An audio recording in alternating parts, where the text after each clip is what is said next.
Okay, this is something I've never done before. It's the first time I've ever done this, so please bear with me. Besides, this crossover is so big, I have to make like 2 big videos just for this. This is one of them. This is Mega Man NG, and I welcome you guys to my Crisis on Earth X, or rather in this case, Arrowverse Crossover review. I will be reviewing parts 1 and 2 of the 4-part crossover Crisis on Earth X. And trying to even come up with this video is going to be difficult as it is, because I don't want to risk getting it demonetized. So here's the deal. I'll be providing a summary as well as my overall thoughts on both parts, and I'm going to be explaining them one part at a time.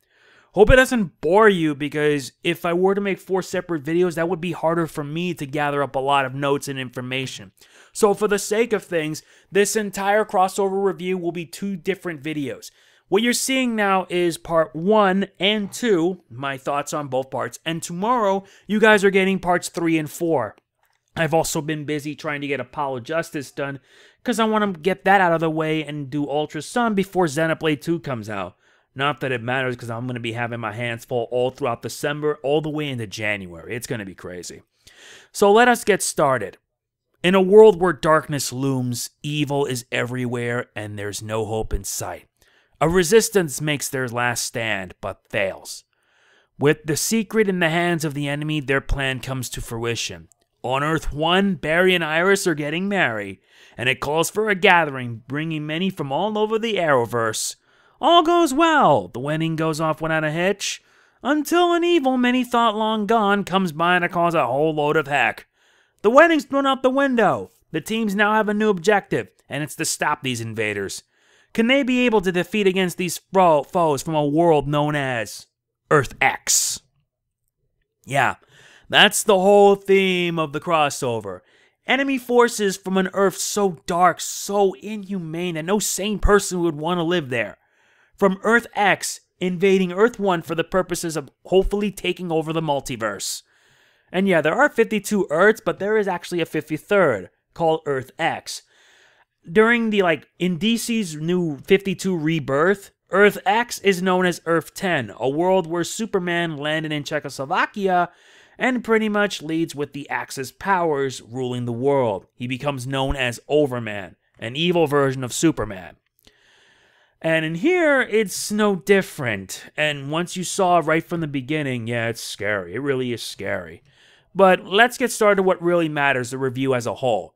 For starters, the crossover starts off way better than last year's Heroes vs. Aliens, because truthfully, I really didn't like Heroes vs. Aliens much in the beginning, because Supergirl becomes irrelevant until the very end of the episode, where she actually is of use to help out with it. Here, though, it's different case, and I feel that's what made this way better than last year.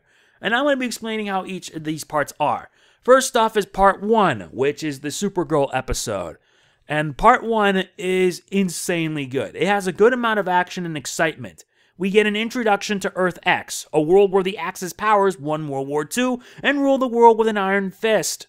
And we also get to see evil versions of Oliver, Kara, and a version of Prometheus make their appearance. And it all culminates in this big epic battle in a wedding. A wedding, of all things. I can't even begin to fathom it on a wedding. I just honestly can't, because you never expect this, and personally, I liked it.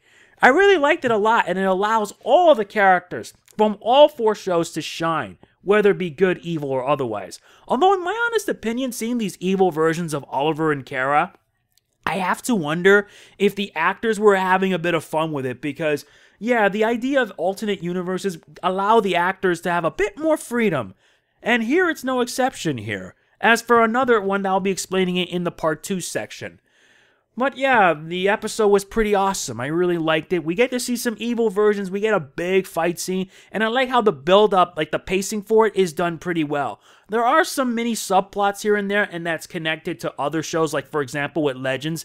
The case regarding Jax and Professor Stein on their separation of Firestorm, when in truth they really need each other.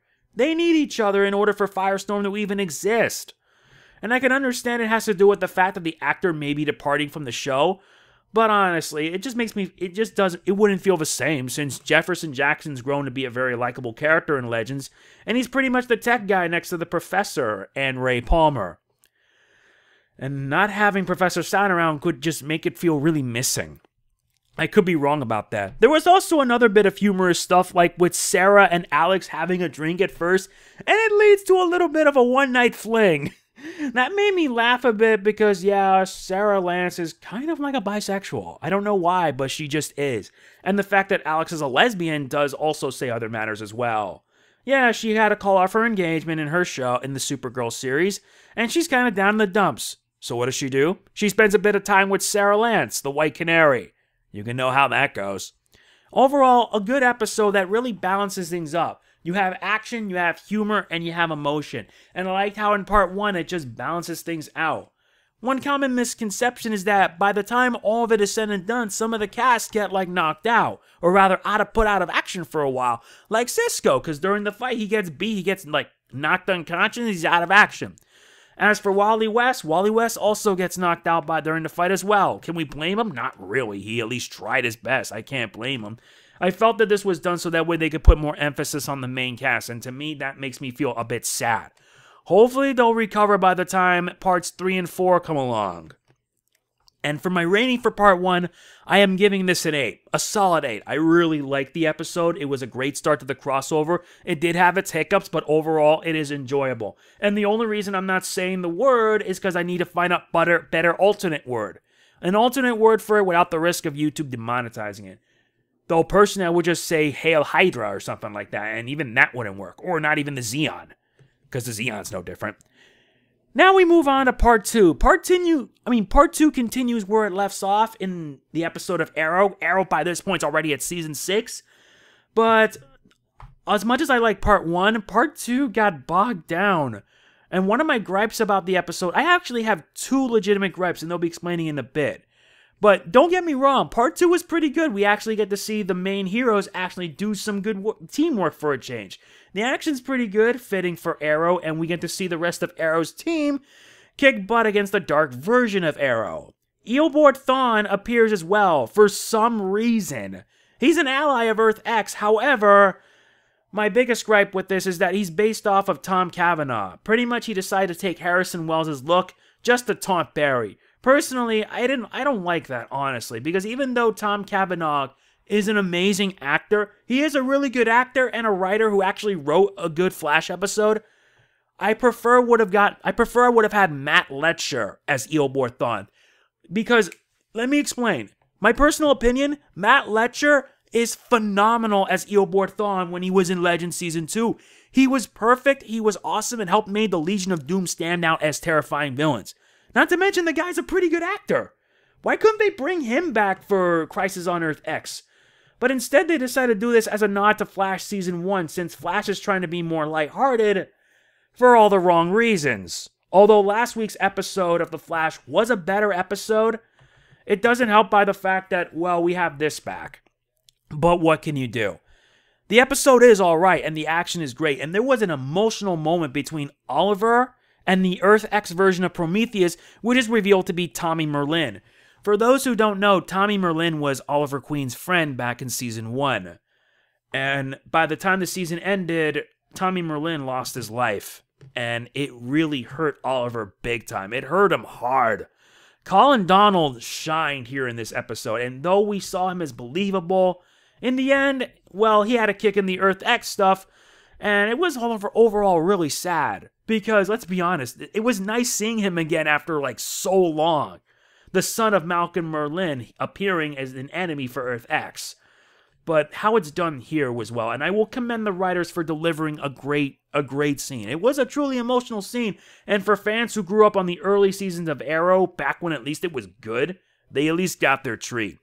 I have 2 legitimate gripes. I've already explained one of them, which was the fact they had to have Tom Cavanaugh as Eobard Thawne for it, since Eobard Thawne has a habit for traveling all over the multiverse and having past aberrations of himself for the purposes of securing the timeline.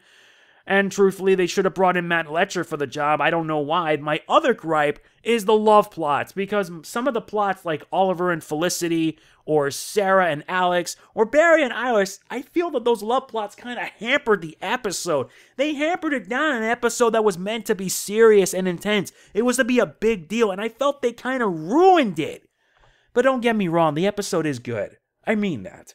I truthfully do. The love plots, I felt, should have taken a backseat. They should have been kept to a minimum, because why do we need this in an episode involving a crossover against enemies from a world where the bad guys won? We don't need that, truthfully. And that, to me, I felt was the problem. It was the problem that hindered the episode a bit, and I felt personally it should have been kept to a minimum. It should have been short or soft, but no, that to me was what kind of hurt it a bit. But don't get me wrong, like I said, the episode is great. If you want to know what my rating is, my rating for this episode is a 7.5.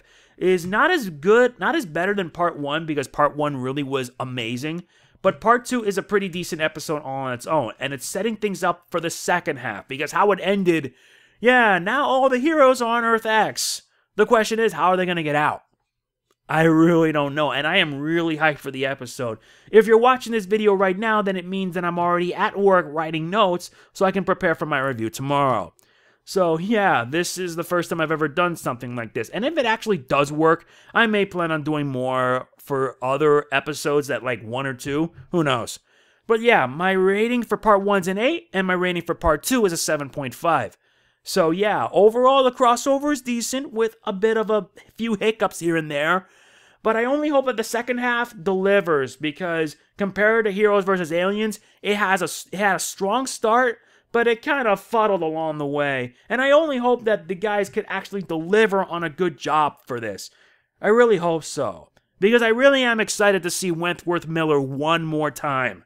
And you guys already know that after Crisis on Earth X, Wentworth Miller is departing from the Arrowverse, saying goodbye.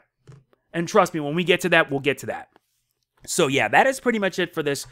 For the first crossover episode review video I've ever done, covering both parts. This is my first time doing this, so please cut me some slack, okay?